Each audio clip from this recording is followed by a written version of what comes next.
Seat तुम्हारे लिए बनी होगी, तुम वहीं पहुंच जाओगे। जिस नौकरी में, जिस बिज़नेस में, जिस कुर्सी पे तुम्हें बैठना होगा, तुम वहीं पहुंच जाओगे और वहीं से तुमको मिलेगा जो कुछ मिलना है। हर एक की प्रारब्ध होती है। किसी का दूसरे देश से ही, उधर से ही उनका लेन देन बधा होता है, तो वो लोग वहाँ पहुँच जाते हैं, और जिनका यहाँ होता है वो यहाँ रहते हैं। तो सबकी अपनी अपनी प्रारब्ध भी है। हमें अगर सत्संग मिला और हमें सत्संग अच्छा लगा तो हम सत्संग छोड़ के कहीं नहीं जाएंगे। कबीर को कहा कि इधर आओ हमारे पास, तो उसने कहा कि राम परवाना भेजिया, वाज कबीरा रोए, क्या करूं तेरी वैकुंठ को, जहाँ साध संगत ना होए। राजा ने भी कहा कि आ जाओ इधर ही हमारे पास आके रहो। बोले क्या करेंगे जहाँ पे साध संगत नहीं है। अगर भगवान भी बुलाए और वो कहे कि हमारे इधर आ जाओ वैकुंठ में, वैकुंठ जैसे सुख में, तो ज्ञानवान बोलेगा जहाँ सत्संग नहीं, ज्ञान नहीं, सत्संगी नहीं, तो फिर वहाँ जाके हम करेंगे क्या। अगला बोलेगा अरे इतना अच्छा ऑफ़र मिल रहा है, इसको क्यों रिफ्यूज़ करते हो। लेकिन हर एक की अपनी अपनी जैसी चाहत होती है वो वैसा करता है।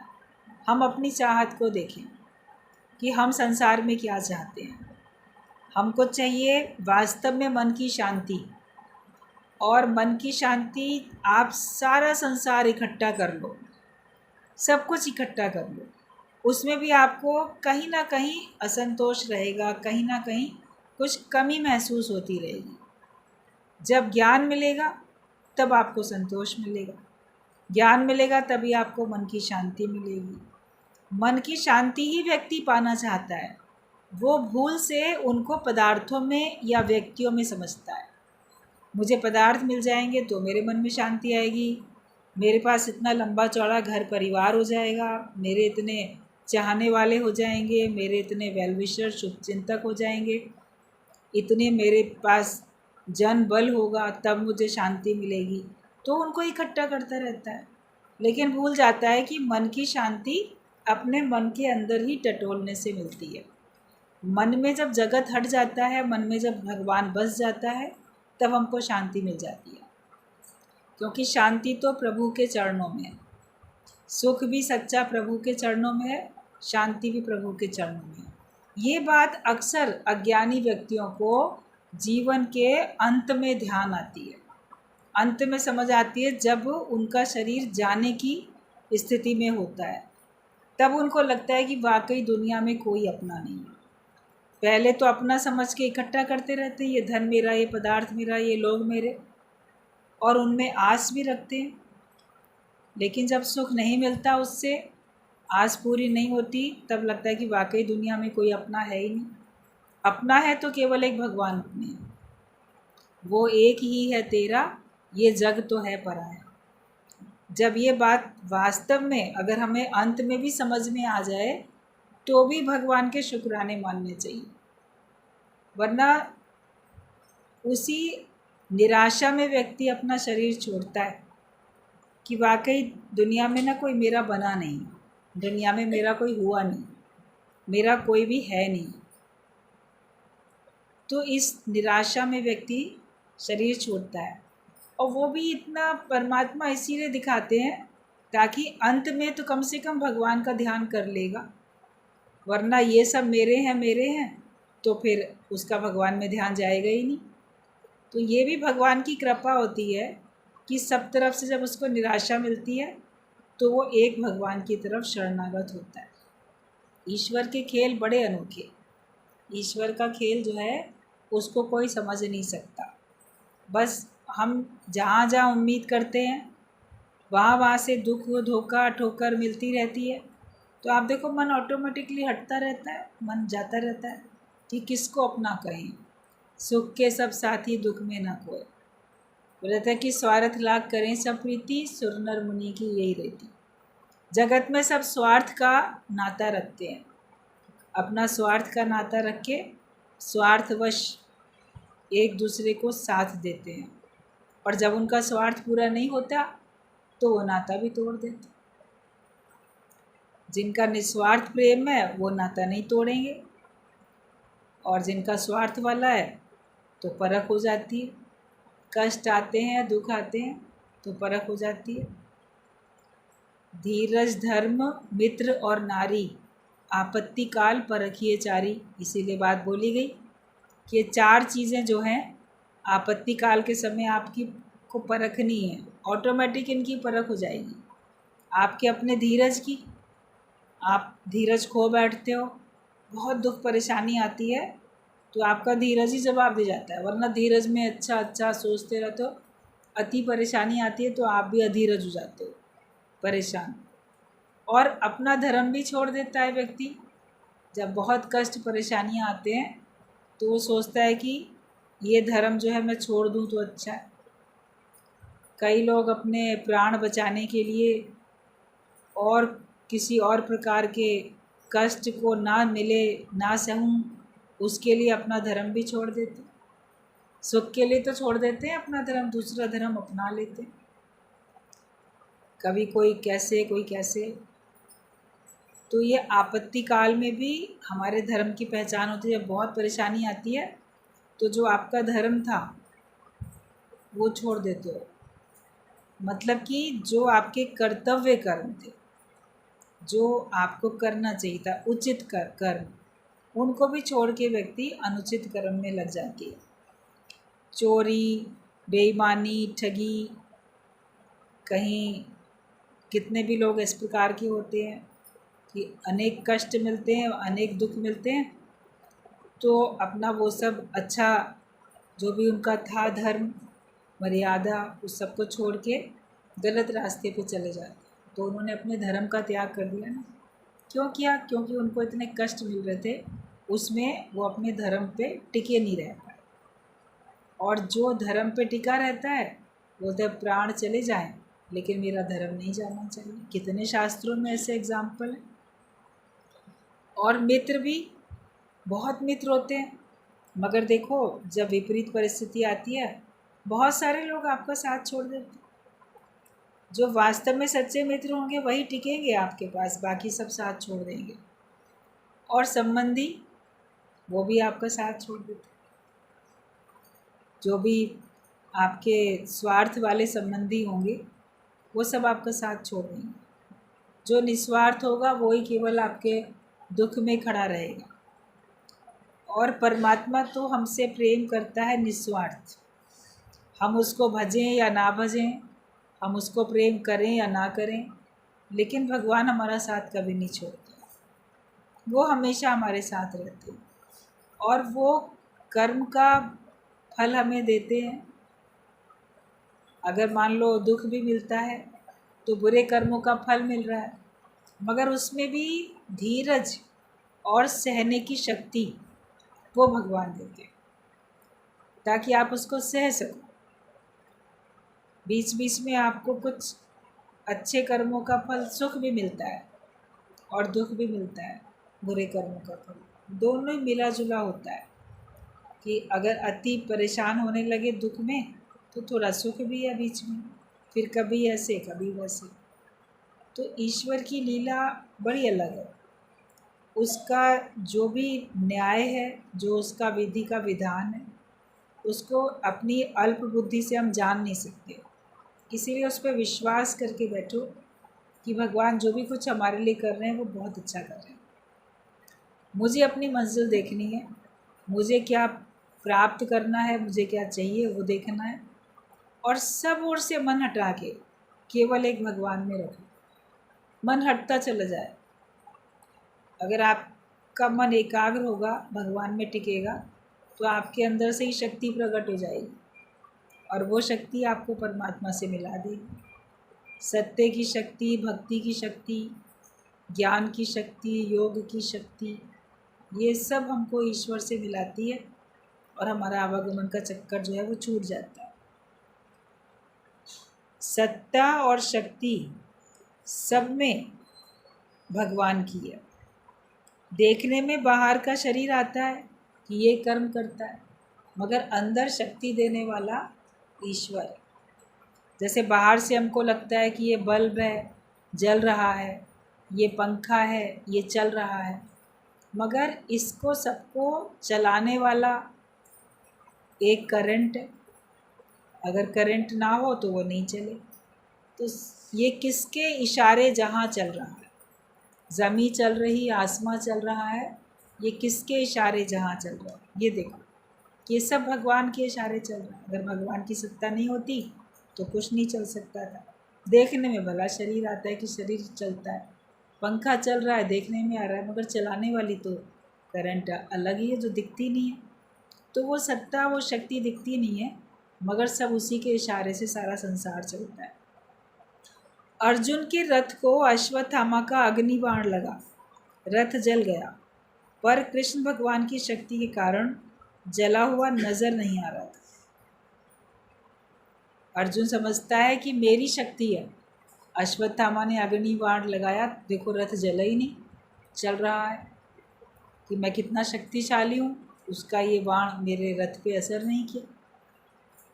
भगवान ने तो जान लिया, उस समय कुछ बोले नहीं। युद्ध के मैदान में शाम को युद्ध समाप्त हुआ, सब अपने अपने जो टेंट थे, रहने के स्थान थे, सब अपनी अपनी जगह चले गए। फिर रात्रि में विश्राम होते थे। पहले ज़माने में युद्ध दिन भर चलता था, सूर्य उदय से लेकर सूर्य अस्त तक।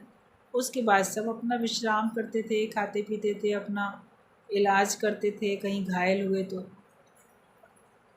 हमेशा जैसे भगवान कृष्ण तो आगे बैठे सारथी बन के, अर्जुन तो पीछे बैठता था युद्ध करने के लिए, और भगवान उसका रथ चलाते थे, घोड़ों की लगाम पकड़ते थे, रथ को दाएं बाएं कहाँ मोड़ना, आगे पीछे क्या करना, वो सब भगवान करते थे। तो जो आगे बैठा है वो पहले आगे उतरता है, पीछे वाला तो बाद में उतरता है। उस दिन भगवान रथ पे बैठे रहे, बोले अर्जुन तुम उतरो। तो वो कहने लगा भगवान आगे आगे पहले आप ही उतरते हैं, आप उतरिए, मैं आपके पीछे उतरूँगा। बोले नहीं, आज तुम पहले उतर जाओ। तो अर्जुन उतर गया, भगवान का कहना मान के उतर के जैसे दूर खड़ा हुआ। फिर भगवान उतरे, जैसे ही रथ से भगवान उतरे तभी देखा एकदम से धूं धूं करके लपटें और रथ में से इतनी प्रकट हो गई, वो जलने लगा, पूरा जल गया, राख हो गया रथ। तो अब ये देख के सब लोग बड़े हैरान हुए। अर्जुन को बात समझ में आ गई कि इस रथ पे भगवान विराजमान थे, तो ये जलने के बावजूद भी जला हुआ प्रतीत नहीं हो रहा था, और इससे वैसे ही कार्य हो रहा था। मैं उतर गया तो भी रथ तो साबुत था, सही था, लेकिन जैसे भगवान इस रथ से अलग हुए तब ये जल गया। मतलब भगवान की शक्ति से ही तो ये टिका हुआ था। वो उसको बात समझ में आ गई। तो यही बात गुरु हमको समझा देते कि सब भगवान की शक्ति से ही कार्य हो रहा है। तुम्हारा शरीर भी, औरों का शरीर भी, जड़ चेतन, सब में सत्ता परमात्मा की, सब में शक्ति भगवान की। तो उसी को ही नतमस्तक होके रहो। फिर अपनी हम अहंकार वाली मैं क्यों करते हैं अर्जुन की तरीके से, मैं करता हूँ, मैं अच्छा करता हूँ, मेरे द्वारा इतना अच्छा कार्य होता है। जब जब हमारे अंदर हमारी मैं प्रकट होने लगे तब तब बोलो कि नहीं भगवान करता है। ये मैं भूल से कह देता हूँ मैंने किया, आदत अनुसार कह देता हूँ मैंने किया, लेकिन वास्तव में तो भगवान ही करता है। जब हम ये बात समझ जाते हैं तो उसके बाद फिर हमको अहंकार कभी आता नहीं है, और अहंकार ही गिराता है मनुष्य को, उसका अहंकार ही गिराता है। और ये भी याद रखना कि अहंकार भगवान सहता नहीं है, जब अति होने लगती है तो अंत हो जाता है।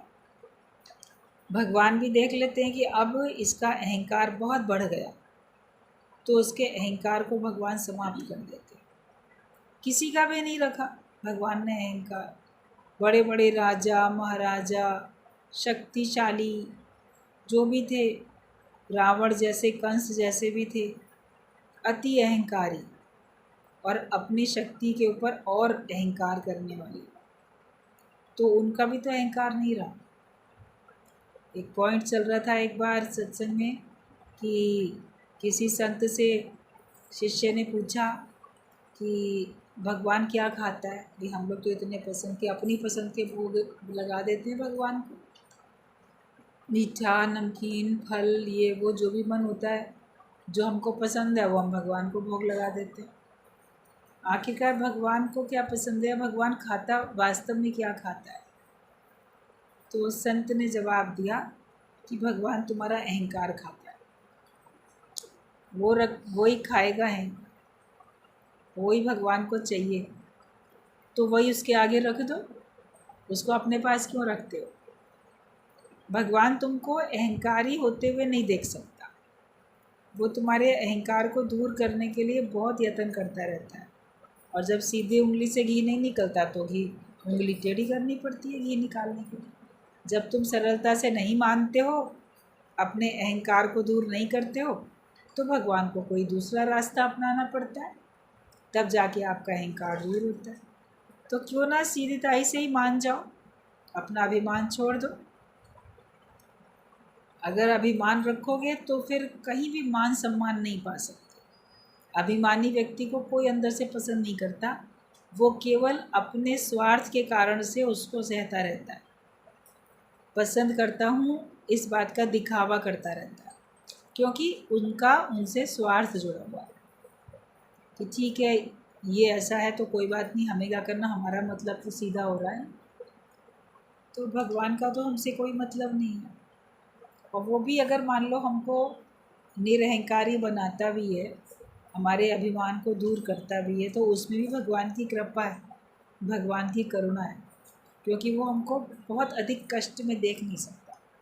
उससे हमको बहुत कष्ट मिलते ही जाएंगे, तो वो हमारा अहंकार दूर कर देता है।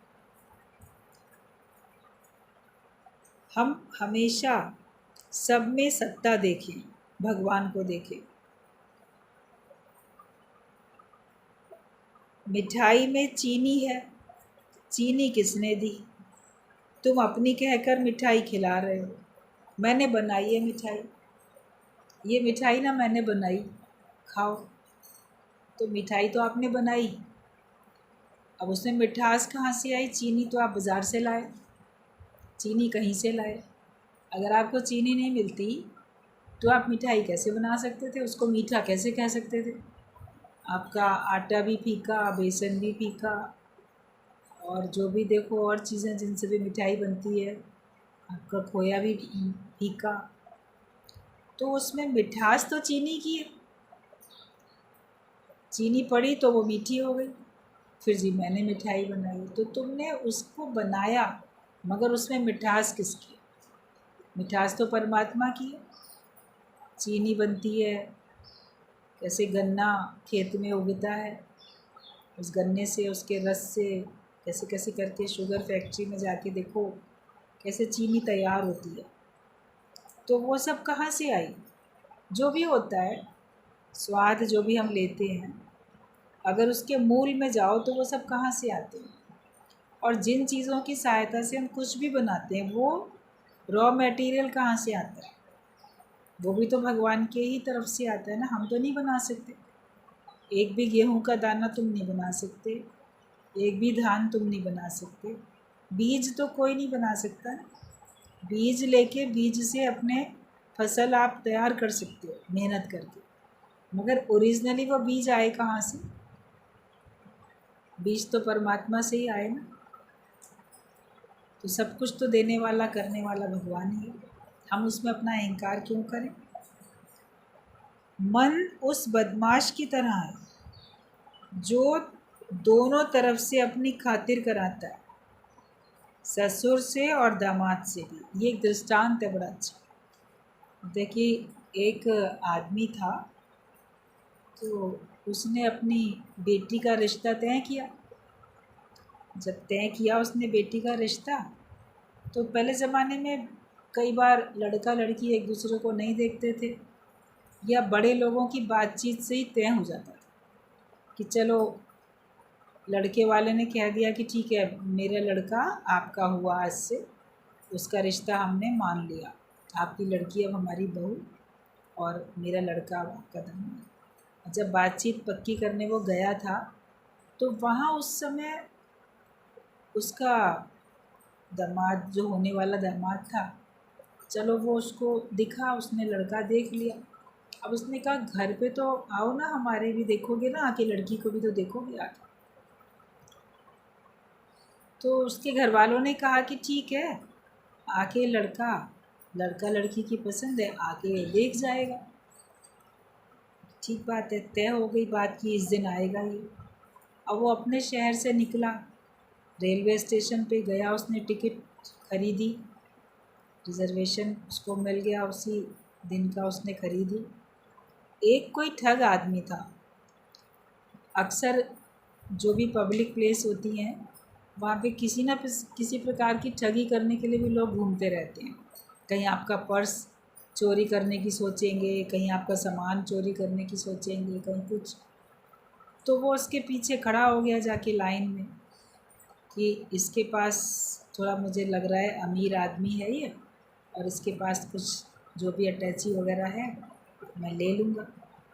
तो उसने जिस शहर का टिकट ख़रीदा, तो पीछे से उस ठग आदमी ने भी उसी शहर का टिकट खरीद लिया, और वो एक ही डब्बे में सवार हो गए दोनों जाके।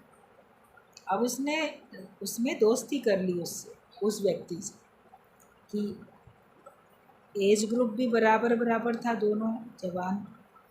तो उसने दोस्ती कर ली। फिर उसने कहा अच्छा मेरा स्टेशन आने वाला है, तो मैं उतर रहा हूँ। तो कहता अच्छा मैं भी, मेरा भी स्टेशन है, मैं भी यहीं उतरूँगा। बातों बातों में उसने सारा जान लिया कि ये पहली बार जा रहा है अपनी होने वाली ससुराल में, और वहाँ पे कोई ज़्यादा जानते नहीं है सब लोग। तो जैसे वो उतरा, तो उसको होने वाले दामाद को लेने के लिए उसकी होने वाली ससुराल से लोग आए थे। तो देखा नौजवान जो उतर रहा है वो होने वाला दामाद, उसके साथ साथ एक और नौजवान सूटेड बूटेड एक और व्यक्ति भी संग में उतर रहा। उसने उन लोगों को प्रणाम किया, अभिवादन किया, जो उसको लेने आए थे उनको हाथ मिलाया, शेक हैंड किया। तो इसने भी आगे बढ़ के उन लोगों से, जो ठग आदमी था, उसने भी आगे बढ़ के उनको प्रणाम करके शेक हैंड किया। अब ये जो होने वाला दामाद था, ये बड़ा हुआ कि अरे शायद ये इनका रिश्तेदार होगा, भाई मैं तो जानता नहीं हूँ। और उधर उन लोगों ने सोचा शायद ये अकेले नहीं आया, अपने संग अपना दोस्त लेके आया हो। गलतफहमी में आ गए दोनों लोग। उसका सामान उठाया तो उसने अपनी भी अटैची पकड़ा दी, उसका भी सामान उसी गाड़ी में रख के दोनों लोग चले गए। अब मन ही मन वो दामाद सोचता है कि इन्होंने मुझे बुलाया, तो ये कौन इनका रिश्तेदार है जो आ गया, मैं अकेले आता। तो घर पहुंच गए, दोनों की बराबर आवभगत हो रही है, खातिरदारी। वो लोग समझ रहे हैं दामाद का मित्र है, दामाद समझ रहा है इन संबंधियों का इनका कोई मित्र है। आराम से बढ़िया वो खा पी रहा है। वो तो संकोच में खा रहा है असली दामाद, और वो तो निसंकोच होकर खूब मज़े से अपना मेहमान नवाजी बढ़िया उसकी हो रही। तो इसको लगा कि मैं कुछ खुल के बात भी नहीं कर पा रहा हूँ। उधर वो जो ससुर था होने वाला, वो सोचे ये अकेला आता तो ठीक होता ना, किसको साथ में ले आया, 24 घंटे साथ में बैठा है, हम इससे कोई अलग से बात ही नहीं कर पा रहे। 1-2 दिन कट गए ऐसे। अब जाने का भी उसका दिन नज़दीक आ रहा था, वो 2-3 दिन के लिए आया था। तो इसने सोचा होने वाले दामाद ने कि आज मैं जाके अपने ससुर से कहता हूँ कि आखिरकार ये कौन है, मेरे ही कमरे में ठहरा दिया और सारी इसकी खातिरदारी कर रहे हो, आखिरकार कौन है, इसका परिचय तो मुझे दिया नहीं है, बताया नहीं है। और वो भी फिर ससुर ने भी उसके मन में आया कि मैं आज इससे कहूँ कि क्यों इसको लेकर आए हो, तुमसे अकेले में कब बात करें। तो दोनों अपने मन में विचार करके वो अपने कमरे से निकला दामाद, और ससुर अपने कमरे से निकला। तो दोनों लोग बीच में मिले जाके। और ये तो था ना ठग, इसको तो सारी कहानी समझ में आ गई कि अब ये लोग अकेले में आपस में मिल रहे हैं, ज़रूर मेरे बारे में तो बातचीत चलेगी, तो फिर मेरी ठगी पता चल जाएगी, मेरे को तो शायद ये लोग पुलिस के हवाले भी कर दें। तो उसने क्या किया, बड़ी जल्दी से, जैसे वो दोनों आपस में जाके बातचीत करने के लिए जा ही रहे थे, इसने जल्दी जल्दी अपना सामान अपनी छोटी सी जो अटैची थी उसमें रखा, और तुरंत लेके अटैची पीछे के गेट से बाहर निकल गया, चला गया, घर छोड़ के फटाफट भाग गया। अब जब उन दोनों ने आपस में बात की, भाई ये कौन है, तो वो कहने लगा कि तुम्हारा ही दोस्त होगा, तुम्हारे संग स्टेशन पे कंपार्टमेंट से तुम्हारे संग संग उतरा है। बोला नहीं, मेरा दोस्त नहीं है, वो तो आप ही का रिश्तेदार होगा, उसने उतरते के साथ ही आप लोग को अभिवादन किया था और शेक हैंड किया था। बोले हमने समझा तुम्हारा है, तुमने समझा हमारा है। अरे बड़ा ठग है, जल्दी देखो पकड़ो। गए कमरे में, वो तो है ही नहीं। पूछा चौकीदार से, घर में चौकीदार भी लगा हुआ था। बड़े बड़े घर होते हैं तो उनके पास गेट पे भी चौकीदार रहते हैं, नौकर भी रहते हैं, उनके बैक साइड में भी गेट होता है, पीछे किचन गार्डन बने होते हैं, वहाँ भी गेट होता है। जब पीछे के गेट से इनके जितने सर्वेंट वगैरह होते हैं वो लोग आना जाना करते हैं, मेन आगे वाले गेट से घर के लोग, वो लोग आना जाना करते हैं, मेहमान लोग।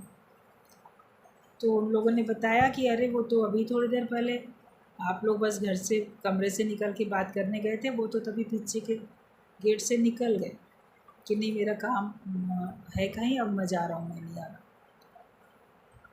तो सिद्धांत इसका ये बताया जाता था बड़ा अच्छा कि जब तक मन तुम्हारा, जब तक तुम मन से और गुरु से, जब तक तुम गुरु से बात नहीं करते हो, तब तक ये मन जो है तुम्हारे संग ठगी करता रहता है और वो तुमको भी ठगता रहता है, और मन जो है वो गुरु को भी ठगता रहता है।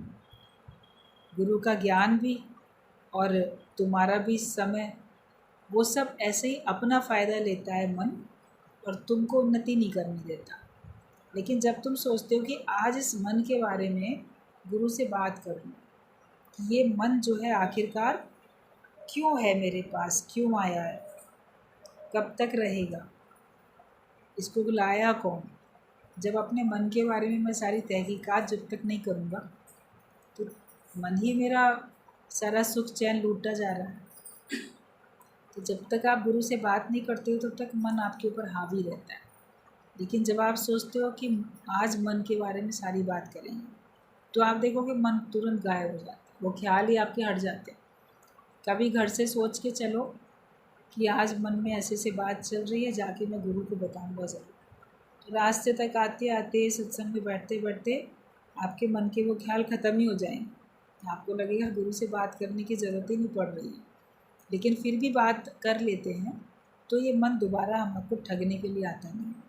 मन क्या ठगता है कि जगत सत्य है, गुरु बोल रहा है जगत मिथ्या है, मन बोलेगा जगत सत्य है। गुरु बोलेगा संसार में कोई सच्चा नहीं, कोई अपना नहीं, गुरु बोलेगा, मन बोलेगा सब तो अच्छे हैं, सब तो मेरे अपने। तो ये मन हमारे साथ बड़ी ठगी करता रहता है। अगर हमको इस मन से छुटकारा पाना है तो हमें अपने मन के एक एक विचार गुरु को बताने चाहिए, ख्याल अपने एक एक हमको बताने चाहिए। अगर कुछ भी ख्याल अपने मन में रखते हम सच्चे नहीं बनते हैं, तो ये मन हमारा पीछा कभी नहीं छोड़ता है। और जब मन रहेगा तो फिर आप ईश्वर के बन नहीं सकोगे, मुक्त हो नहीं सकोगे। भगवान के और तुम्हारे बीच में मन ही दीवार, मतलब तुम्हारे अपने अज्ञानता भरे विचार ही दीवार, तो उनको सौंप दो। तो ये मन जो है हमारे से भी, हम भी मन की तरफदारी करते रहते हैं, मन को बड़ा अच्छा समझते हैं, और मन गुरु के आगे भी इतना अच्छा होके दिखाता है, कोई कमी नहीं है, कोई खराबी नहीं है, कोई बेकार नहीं है। तो कब तक कोई किसी को ठग सकता है? गुरु को भी कोई क्या ठग सकता है? तुम्हारा मन जो है कब तक ऊपर से प्रिटेंड करेगा कि बहुत अच्छा है, आखिरकार तो उसकी सच्चाई प्रकट होगी होगी। तो तुम ये देखो कि अपने मन को गुरु को सौंप दो। अज्ञान में तुम मनुष्य नहीं रहते, मनुष्य से पशु, पशु से 4 पैर वाले होते हुए 100 पैरी बन जाते। और जिस पर गुरु की नज़र है उसी पर तो सबकी नज़र होगी, लेकिन तुम अज्ञान में चले जाते हो, तुम्हारी नज़र माया पे होती है। तो माया में तुम्हारा मन होता है तो तुम मनुष्य भी नहीं रहते। भगवान ने तो मनुष्य बनाया 2 पैरों वाला, मगर फिर 4 पैर वाले पशु बन जाते हैं, और माया में मन रखते हैं और जगत में मन रखते हैं। आखिरकार आप करते करते 6 पैर वाला, 8 पैर वाला, ऐसे देखो कहीं मकड़ी, कहीं ऑक्टोपस, कहीं क्या क्या बनते बनते आप पूरा कान खजूरा बन जाओगे जिसके 100 पैर हैं, 1000, सारे पैरों से वो किसी को भी जकड़ सकता है। तो इतनी गिरावट होती है अगर हमारी दृष्टि माया पे होती है। लेकिन अगर हमारी दृष्टि उस पे है जिस पे गुरु की दृष्टि है, गुरु की नज़र भगवान पे है, गुरु की नज़र ज्ञान पे है, गुरु की नज़र मोक्ष पे है, तो हमारी भी उस पे नज़र होती है, तो हम भी उतने ऊँचे उठते हैं। लेकिन जहाँ गुरु देख रहा है वहाँ हम नहीं देख रहे, उस मंजिल को, उस लक्ष्य को नहीं देख रहे, हम अज्ञानता की तरफ देखते हैं, जगत की तरफ देखते हैं, तो फिर हमारी गिरावट होने लग जाती है। तुम सारे द्वार बंद करो तो परमात्मा अंदर तुम्हारे आ जाए। अगर जब तक तुम अपने कर सकल द्वार बंद समाधि लगा के देगा, जब तक तुम अपने सारे द्वार बंद नहीं करोगे तब तक परमात्मा तुम्हारे अंदर आएगा। आप आँखों से जगत देखो, कानों से जगत सुनो, मुख से जगत की बात करो, हाथ पैरों से जगत के काम करो, तो तुम्हारे अंदर जगत ही है, भीतर बाहर जगत ही है। लेकिन जब इनसे हम भगवान का नाम लेना, सुनना, कहना, देखना, सेवा में रहना, कार्य करना, इन्हीं सब में लग जाते हैं और माया की तरफ से आंखें बंद कर लेते हैं। ये आंखें अब माया नहीं देखती, ये कान जगत की ओर से बंद हो जाते हैं। तभी भगवान ने कहा कि तुम असंसारी बनो, मतलब संसार की तरीके से नहीं रहो, जैसे संसार वाले रहते हैं वैसे नहीं रहो, उनसे विपरीत होके चलो, तब तुमको भगवान मिलेंगे। तो अपने अंतर्मुखता में हमें आना है। बहिर्मुखता में अगर आते हैं, बाहर की तरफ देखते हैं, तो हम अपने लक्ष्य से दूर होते जाते हैं। जो हमें पाना था वो हम नहीं पा सकते और हम व्यर्थ में भटक जाते हैं। इसी व्यर्थ में भटकने से आप पता नहीं कितने बार जन्म मरण के चक्कर में आए हो, अनगिनत बार। अब इस बार एक और जन्म मत तैयार कर लेना। अब अपने अंदर में अंतर्मुखता ले। मुझे जगत में कुछ आकर्षण नहीं, जगत से कुछ चाहिए नहीं, जगत से कुछ लेना नहीं, जगत में कुछ देखना नहीं।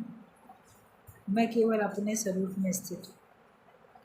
अपने पे यही कृपा करनी है, यही पुरुषार्थ करना है। तभी हमारा सत्संग में आने का जो उद्देश्य है, जो लक्ष्य है, वो हमारा पूरा होगा। और जो मेहनत हम खुद करते हैं अपने लिए और जो मेहनत गुरु करता है हमारे लिए, वो मेहनत हमारी तभी सफल होगी।